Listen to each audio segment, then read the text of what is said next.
আপনি জানেন কি চায়না বিশ্ব থেকে কত এগিয়ে আছে? তারা তাদের খাল বিল নদী নালা পয় পরিষ্কারের জন্য বিভিন্ন অত্যাধুনিক মেশিন ব্যবহার করে থাকে। তারা ব্যয়বহুল খরচ করে থাকে তাদের নদী নালা পায় পরিষ্কারের জন্য। আর এই মেশিনগুলো দ্বারা একজন মানুষই তাদের সাগর, এক একটা সাগর ময়লা যত আবর্জনা আছে সবগুলো পরিষ্কার করে ফেলতে পারে এক নিমিষেই।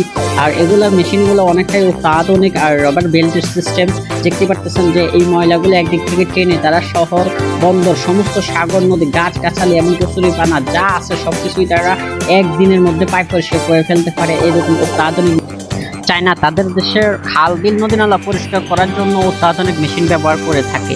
তারা এজন্যই এগিয়ে আছে, অনেকটাই এগিয়ে থাকে। তো মাছ, শাক সবজি, ফল পুষ্টি যাতে সবকিছুই নিরাপদে বড় হতে পারে তারা ওই ব্যবস্থাগুলোই করে থাকে।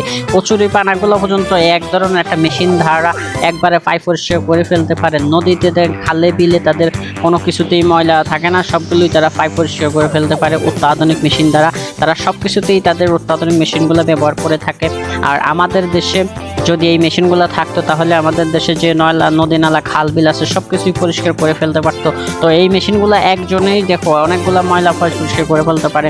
তো চায়না আসলেই উন্নত দেশ এবং সব দিক দিয়ে উন্নত হয়ে যাচ্ছে।